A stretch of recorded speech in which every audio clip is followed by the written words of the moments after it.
Thank you and good afternoon, everyone. So you've heard what the topic is. We're going to get straight into the subject. We've been having lots of discussions in the back room there, and I know there's going to be lots of really insightful information coming out of this. But let me start with a really general question. And that question is, why work with Central Europe? As representatives, some of you, of high production countries, why look to Central Europe? Vanda?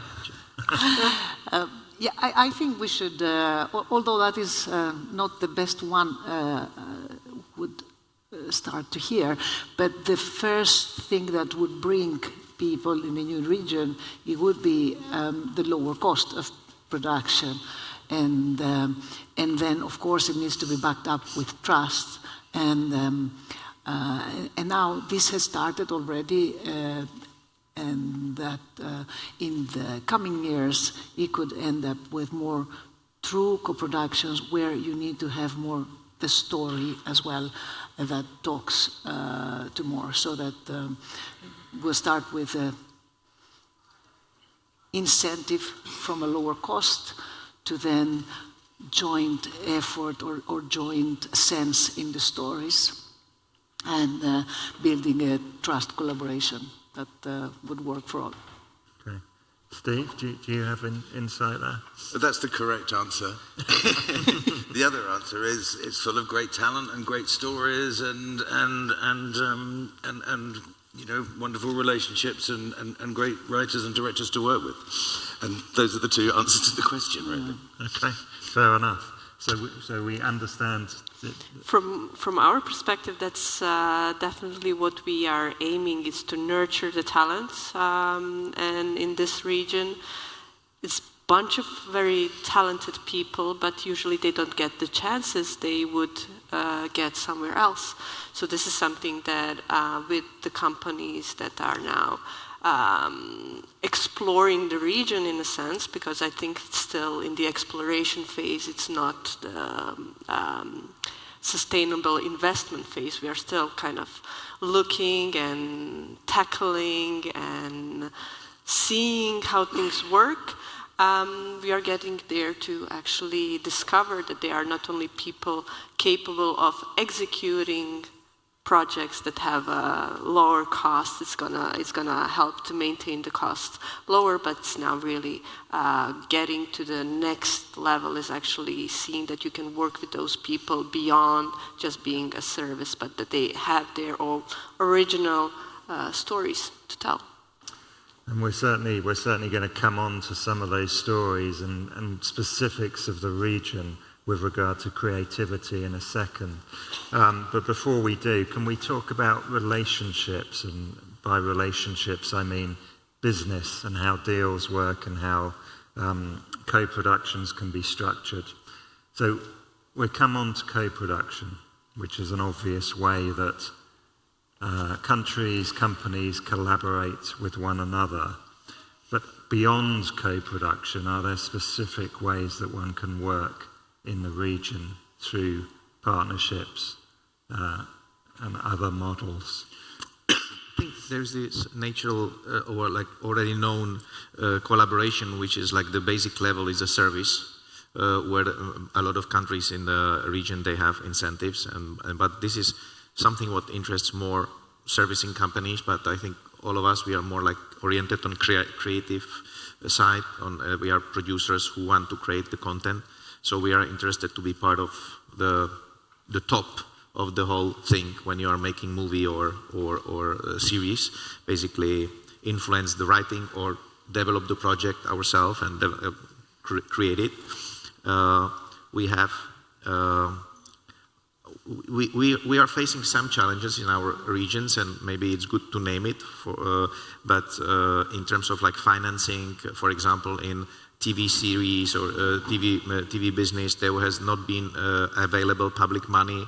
It was hard to be able to co-produce a project as a minority co-producer coming from outside, because the state fund or cinematography fans, audiovisual fans, they were not prepared always to be part of a minority co-production.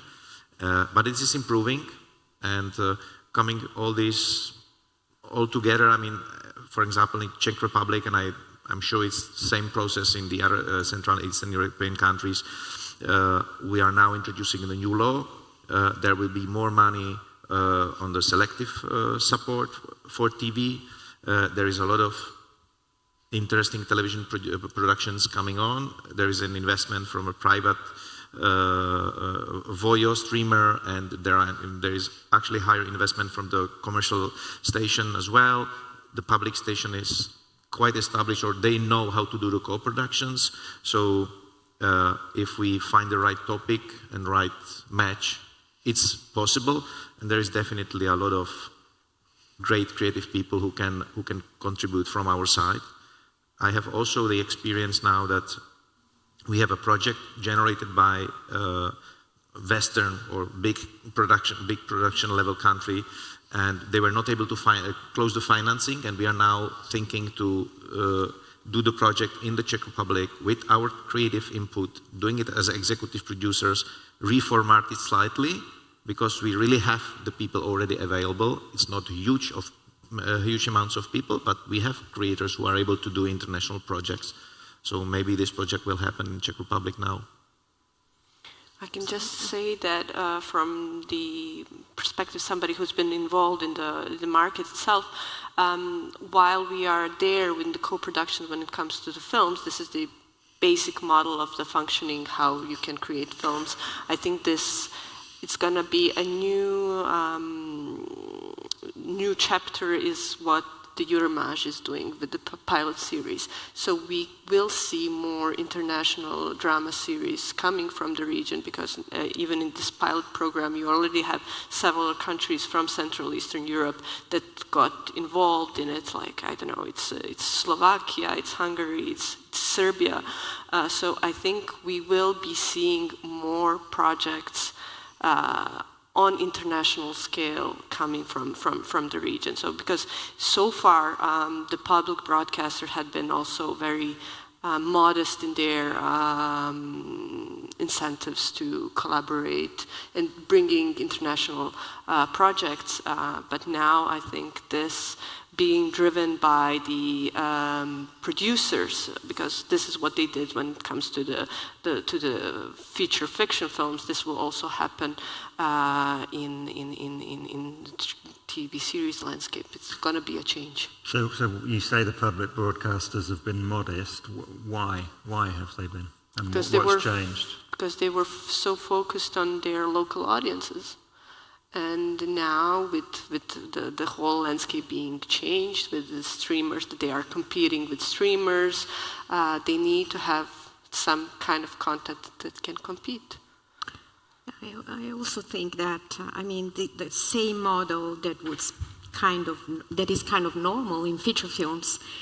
You need to collaborate. You need to find, for example, I'm working now on a Italian-Romanian co-production, and it's normal that the Italian co-producer is looking for a co-author from Romania, from the feature film side. And I think this has been quite normal for many years on the feature film side, and something like that, can be very easily explored and enhanced for TV series as well. For example, I strongly believe, we are in Europe.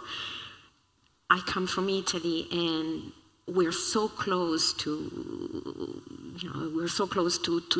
Croatia, to Slovenia. We have common culture. We share some historical parts. There was this very interesting panel this morning, and I'm for the moment, personally, I can give hopefully very good example what could be or should be the first Italian-Croatian co-production in terms of TV series that is organically created by a team of by two creators. One is Italian and one is actually here, and is Nebojša Taraba, who is also the producer. And this has come up, of course, by creating it already. It's a strong content that is combined by a team from two different countries, but also creatively, it leads easily the way to a natural co-production, opening up also the path to other European countries. But it's also coming from the independent side. So this is, I think, the change with the Euromarch. It's the money coming from somewhere else. It's not coming from the public broadcaster. And this can actually help to make profilation. So I think there's clearly the co-production side is nurturing this aspect. And but again, we are, particularly here, there's a gold mine, really, of stories, of talents. And we should definitely, we're in Europe, and we should definitely dig more and explore more on the possibility of involving, already from a creative point of view, multilingual, multicultural creative teams. And I think that so far it's true. Maybe it's easier to write with your own national team, but I think you get more. You have to, and we can aim higher. I mean, definitely. We should aim higher. And we should aim higher. Already, also because there is an economical benefit out of it for producers and for the countries, because the added value is when you are on the top of it. It's not in the servicing part, but you want to create products which you can then use a long time and get the fruits from it. They get the money and refinance your new business, new development, and that's basically the core of what is this industry about developing ideas, developing projects, and creating them and exploring. And can benefit the big partner as well as the small partner. Yeah. For big stories and international projects to take place in the region, there needs to be to bring the interest and kind of money that can fund from external sources, because the region or one country of the region is one can say that easily cannot afford. I mean, there's no easy rationale for a public broadcaster to be able to afford a 500,000 per episode, 1 million per episode show, even though the story and all the elements objectively on the international levels would be worth it.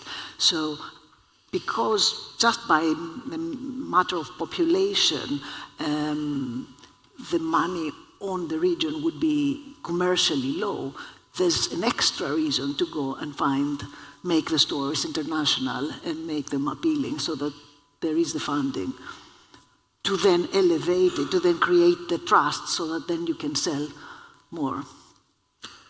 So I'm hearing that the streamers have effectively seeded the market for more international cooperation. Would that be a fair assessment? And opened up public broadcasters and other local broadcasters to a more international outlook. Fair? Or?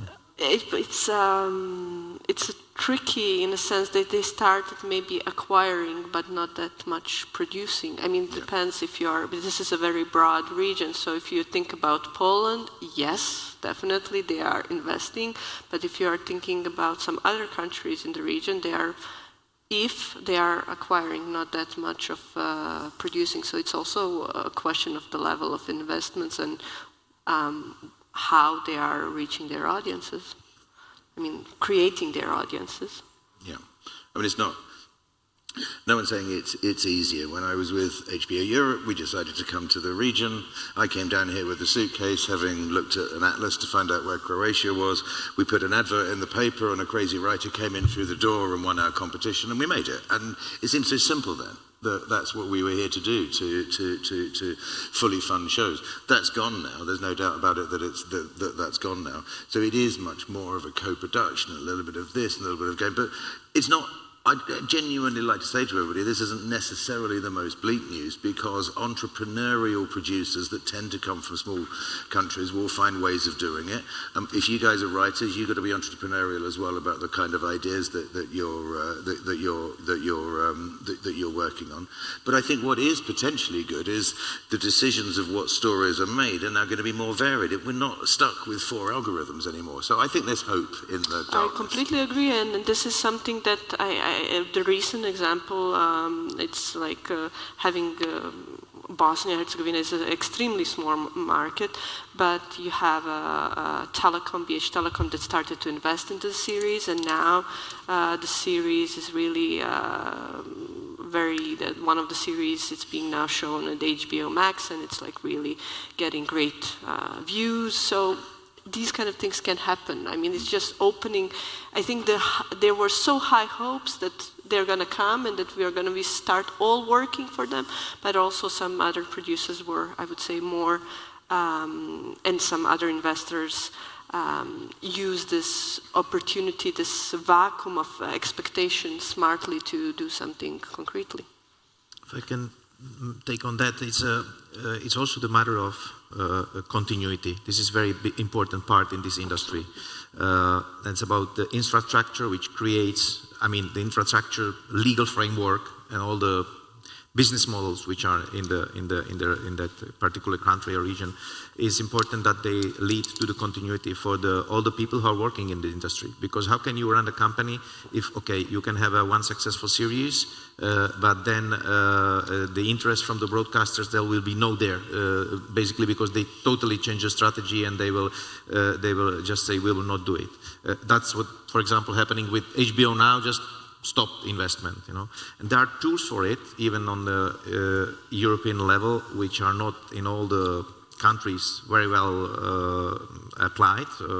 There is a so-called AVMSD directive, which is kind of calling for obligatory investment depend on the money which you basically, as a streamer, for example, get from the territory, or also it's influencing the broadcasters. Broadcasters should invest some money regularly with independent producers. And this should bring some level of stability. I fully understand that if there is a crisis, you cannot invest as you were investing before as a private company or even a public company, but you can decrease proportionally, but you can still keep some level of investment if you are getting money from the market. So, and this is actually the countries which are successful in the content, which have the best creators, are those who actually are somehow regulated, even if they are very capitalistic, like Britain, but they have regulations. They have Broadcasting Act, which is protecting the rights for the independent producers, protecting the future, basically. They are also protecting not to that the BBC, for example, public broadcaster, cannot keep all the rights, and there are different tools which can be actually used to help the market to the stability, which in the end of the day influences a lot the quality, because it brings the stability for the authors, for the producers. So, not unique to this region in any way, but one of the challenges of co-production, especially between different countries and cultures, is that you end up with a narrative and a storyline that is a bit of a higgledy-piggledy mess, for want of a better word. Given that there are cultural differences, particularly between Western Central Europe and other regions, how does one avoid ending up with that situation? For me, creatively, what Simona said is right, is getting writers to work together. Advice for you, you're thinking, as writers or young producers, you're thinking, okay, I need to create something that's going to work as a co-production. It's really hard to force it. The apocryphal story of the Swedes and the Danes sitting in an office wondering what to do a show about seeing the bridge outside is probably almost certainly not true. These things are very hard to do. And I'll just tell a little example. The show Master Spy that's on here in the thing. 2 years ago, my colleague Jonathan did a show called Hackerville, which was essentially the same German-Romanian model, put together by Romanian writers and German writers. And it was about that kind of Romanian thing of young 15-year-old hackers that were getting into Hillary Clinton's, and there are certain reasons why this happened at a particular period of time. But narratively, basically, German financial cop has to go to Romania to solve some crime. That was the essential genre thing. And very quickly a kind of tension appeared in the co-production, because it became very clear that to the Germans, this is our hero goes to crazy place. And we, as the co-producers, the broadcaster, the representatives of the Romanian audience, had to say, no, you have to understand, for us, the show is an annoying German comes to our home. You can't just stick a German character in and expect to get 40% of money out of Germany. Really think not just about the appeal, but why should a German audience watch your show if you're building out from down here? It's very hard, and think about who's going to watch it and why. The answer, I always believe, is getting writers from the two countries into a room and lock them away and come up with an idea, as you suggested. Yeah, I think it's really, well, I know I'm not saying it's always easy, and then of course I'm not saying that all projects now all of a sudden there will always be local content with local creative team, but I think definitely we are in Europe. We've been talking about what are our common theme, what we can say also. I think a TV series is what literature in the old days used to be. I mean, it's the new narrative. It's what everybody. I'm not saying that now it's become more important than feature films, but somehow we can tackle very difficult and very crucial at the same time very identity elements about our identity, about our culture that. Again, we can do it if we put together, different producers, different multicultural and multilingual teams. And this is creating also very, very different and very interesting way of working that is completely changing, because there's a new generation of producers, there's a new generation of writers. English is used as, maybe some people are not even native English speakers, but it's used as a language that writers are using. You don't have to translate scripts, you go directly into English even, and that's okay. I mean, it's the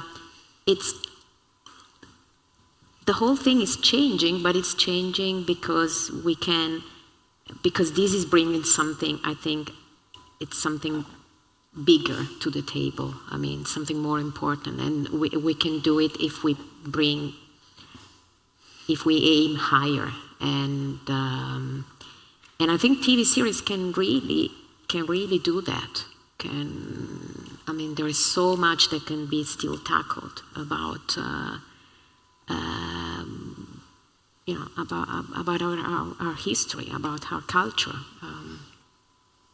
So I think indeed there are some, let's say, inside codes of how the international public can watch or follow something which is based on regional specifics and which is attractive for them, but still it needs to follow some rules, which doesn't have to be like dogmatic, but they are there. And this is something what actually we can learn even from our clients, like streamers or HBO would be the one, because as creative people, as creators, we want to hear the opinion, what can work, what for the international public better, because we can always approach the topic from a little bit different angle than maybe we do it from the first side, because we look at it only from our regional point of view. But it's not easy to transform, to explain the story, which is very local but can be very attractive internationally. But you have to transform it into the form of storytelling, which is acceptable for the international viewers. Yeah. One thing that strikes me about this region in particular, and it's possibly a factor of the era that I grew up in and what I was seeing on the news as a child, is it is a hub and a source of some very unique stories that frankly are not out there on the international stage. What's your experience, firstly, of mining those unique stories? And secondly, why are they not out there? And what can be done to progress and get them out there? For me, it's precisely your point. You know, this is, when we, perhaps naively, in my time at HBO Europe, particularly the first 3 or 4 years, went very local. We really came here and talked to people and wanted to know, and you know, with a very naive kind of ignorant Brit outside of you realise there are these layers of history. The answer really is to it's kind of what I do for a living, is what I've done all my life really, is trying to figure out where the line is between me and a writer, and the writer, like the themes, the history, the past, the texture, what you have to say to your own people. That's your job. But dude, I'm telling you, your second act turning point is on the wrong page. You know, it's about shaping and supporting. It's about trying to help them to sharpen those narrative skills and lift to that slightly more international level, but doing so in such a way that it not only doesn't squash that local texture of the thing they want to say, but in fact enhances and focuses it. So you're always chasing that, and yet also trying to turn it into a narrative. I think the good example that we did, which was before my time, so I can talk about it, was the Stepan Hulik Burning Bush, which was 3-parter, I think, an approach to the Jan Palach self-immolation in Wenceslas Square in 67, 68, whichever year it was before or after. And this young writer had discovered that subsequent to the event, there was a court case, actually a libel court case, about whether it had really happened or not. And the young female lawyer who was involved in that eventually became the first Minister of Justice in Czech Republic after the thing. So it was just a really good example of like, okay, you will do the Jan Palach thing, but that thing happens at the very start, not the end. The model of the main narrative is a legal thriller with a Cold War twist to it. Then you're off and running. Then it's kind of, there's something that's accessible. So that's always the kind of, it's all there. It's fantastic. I took the job because I read one of Stepan Hulik's. Like, stuff is dripping with this whole narrative atmosphere that I've never seen before. I'd love to work there. But those narrative skills have required some work over the few years. The excellent Midpoint that I work with and lots of other programs, trying to just bring that little bit more experience to writers and development executives, actually. On another point on the challenges on bringing the stories out could be, especially for this, the Balkan region, more than is also the very recent history that there are differences, let's admit it, and there's some sensitivities which are similar to what you mentioned before, that not all would have the same opinion or storyline, and fair enough. We had one show that we have it in production actually, which took years to get it off the ground because there were sensitivities in it that led to even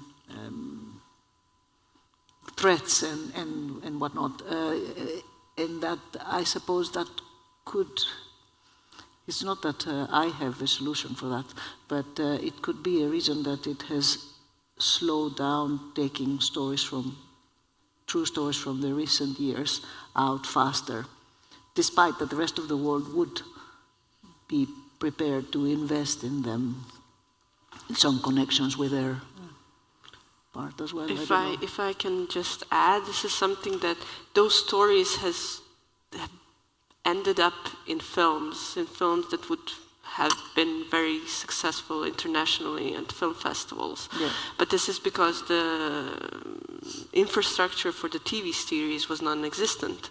And this is now that you would have, that's the reason why the successful filmmakers are on the forefront of now doing the series. So I think we will get there with these narratives that will not be easy to swallow, like the films haven't been easy. But what I, as somebody who's been running a co-production market, what I'm seeing with the region is the fact that we have now mastered project packaging. All the projects are very well packaged. We have managed to reach this, let's say, baseline that was in certain periods very far away from us.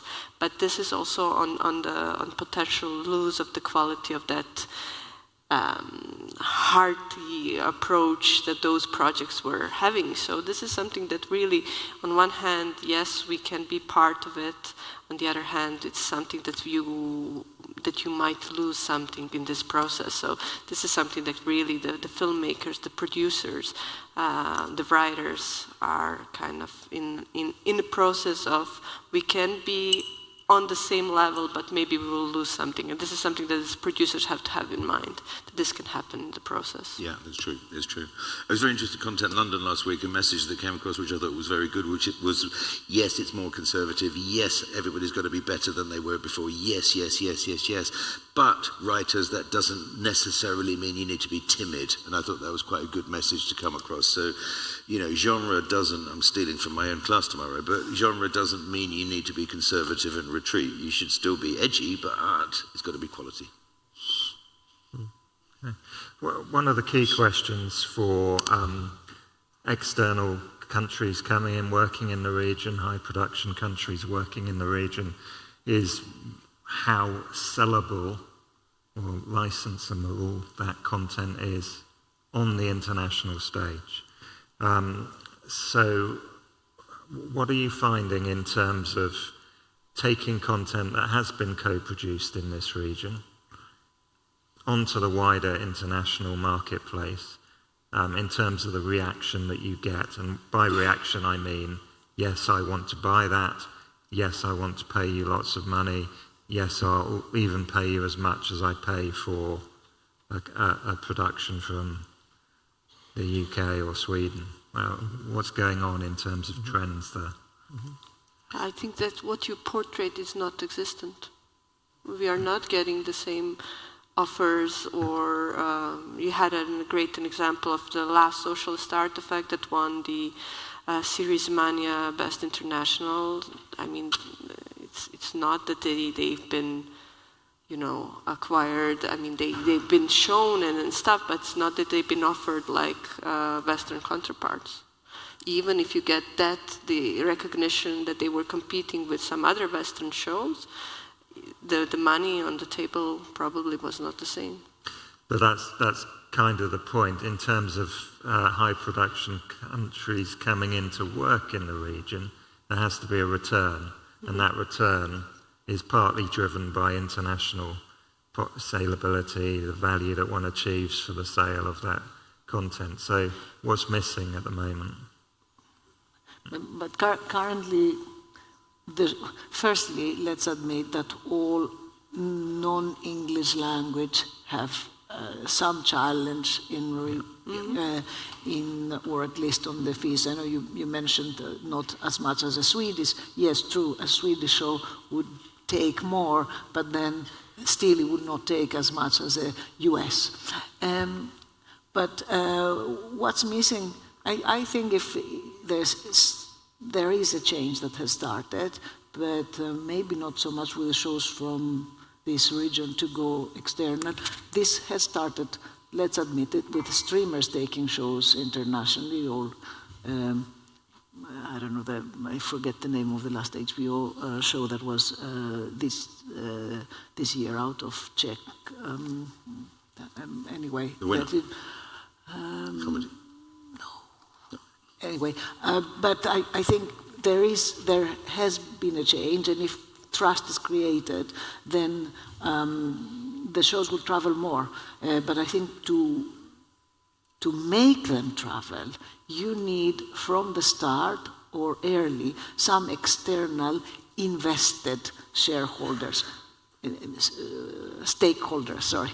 I mean, when maybe not with full co-productions, but someone has liked the show and trusted to pre-buy, that could be another way to make sure that there are homes, that homes have been created almost before the show is ready that could bring some, not only the revenue that is secure at early stage, but the eyeballs that are also secure, the exposure, and to have this investment, and I don't mean only investment by monetary investment, but to have broadcasters and streamers in other markets being willing to take that in their front for show up, and that is important, because even if a good show from the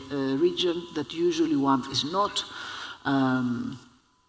buying much for. So if you go to the Nordics and you say, oh, we have this amazing show from Croatia, and they may just not give it a chance. But if there is a process beforehand with some small involvement, it might be that they are 5 steps more willing to try more shows that they wouldn't otherwise. Which then will create further sales and better reputation for that particular show. Maybe we need, sorry, maybe we need the shows, even the national shows, to be done with the ambition, with this international code a little bit. And we have some examples like that in Czech Republic.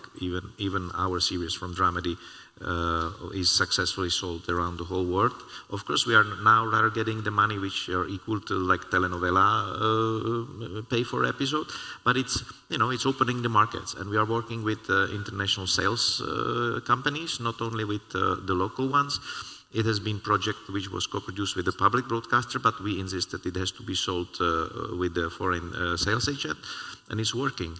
And step by step, I think we have to build this trust. And but I think there is this moment that we can push. I think this energy is here in Central Eastern Europe now. The creativity, new creators, new writers, new producers is here, and so let's just push up and be ambitious and go for it, because I think we can do it. And one of the points that came up in previous discussions that I thought was interesting was how, because of the lower production cost in this region, a smallish investment can raise the quality quite significantly, much more significantly than it would elsewhere. I think it was you, Vanda, who made that point. Is that maybe the idea behind it was, sorry. No. Maybe I'm mistaken, but no. To bring. You mean for a small investment, because of the lower costs here, one can raise the. Oh yes, of course. Yeah. Because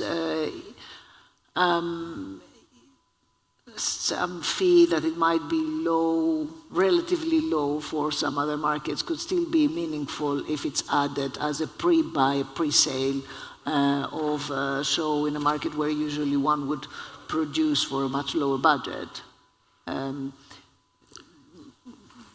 Absolutely, and so for that sale to be done, there needs to be trust in the producer and their creative work and the level, and as well as the story. I was just about to say that and it's not a problem only of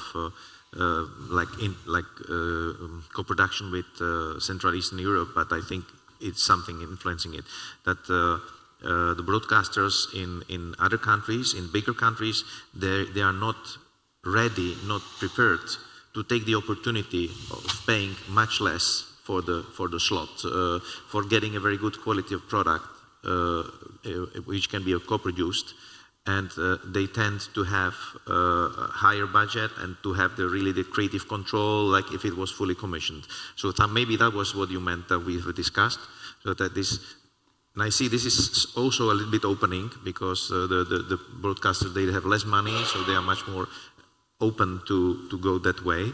So it's important that this open mind exists by the broadcasters or streamers, that they can get interesting content for reasonable, smaller participation. And the distributors as well, who are crucial. And the distributors as well. Crucial in this Exactly. new world, yeah. We have, as Viaplay, for our own direct-to-consumer markets, we have increasingly, for a few, at least 5 years, on an international co-productions. As you say, sometimes, yes, a pre-buy is branded as a co-production, but it doesn't matter. That is good for producers as well, because you don't have to, as a producer, deal with many executive producers having their own opinion, but being happy that a good enough or good quality show will come to them for a lower fee. Basically, in the past, or some of them were spoiled. I think it is spoiled if you see it even from a business perspective. I want to have my say, and for that I will pay more.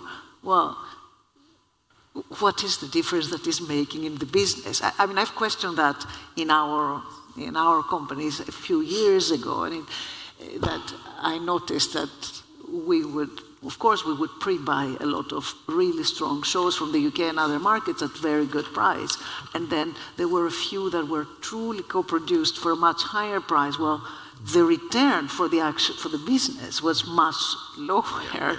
And what did we win on that example? We had a few more names on the credit. So it's definitely an upside, and I think more countries or business should see it more. Mm-hmm. Okay. We've heard a lot about how the market is opening up, some of the advantages of the region around budget, around unique stories, around forms of collaboration. We have 1 minute left, so with 30 seconds per person, roughly. Last question. What else needs to be done to open up collaboration between this region? What is the one thing that could help from each of your unique perspectives to open up this region for even more collaboration? I think it's really still about looking at what European legislation offers and really go for it and try to use on a national level the opportunities what, for example, AVMS directive offers, and that would bring the stability to the market, money to the market, and that would probably allow to create good projects available for the market. Okay, Simona? I also agree on legislations, trying to harmonize work at European level with the, for example, screenwriters associations, to have a kind of minimum, a kind of average for every country, because nowadays there's still huge differences between contracts in some countries and in other countries, aside, not even talking about fees and working conditions. And I think we should be doing that. There's still a lot to do in that field, in that respective, in this field, yeah. For me, from my perspective, you won't be surprised to hear, keep pushing those skills for the talent. There are good writers everywhere, there always have been, but that lack of experience, to some extent the sharpening of those skills, and in my opinion particularly, looking for ways to improve the skills of development executives and dramaturgs and producers who are working with the talent. Actually, the first point I thought sits quite well, in addition to what has been said, that all this good work is not enough unless you also somehow find a way to market it. And I don't mean paid marketing, but go out there and try strategically to find people who would start even giving a chance. Because what I know is missing is that to create awareness to certain key players around Europe, where they would even look at the project, or that they would trust that, yes, it is worth to take you up as a main producer to be trusted for a big show. And I think that needs kind of individual marketing work to show that shows that have been done is at high level, or other elements of the show is such that someone should trust. Yeah. Actually, the reduction of the overproduction works for that, doesn't it? Like the good stuff gets made to some extent. You can get your project heard. Maša, No, just the last thing is really, and first thing from our perspective is still training. And training on all across, from the development to the crews. This is still that we, but it needs to be supported institutionally. So if we want to have more services, if you want to have more local productions, national productions, you need to have people who will be able to carry that out. Great, thank you. We have 3 exclamation marks on our clock. So with that, please join me in thanking Filip, Simona, Steve, Vanda and Maša. Thank you very much. Thank you very much. Thank you. Thank you.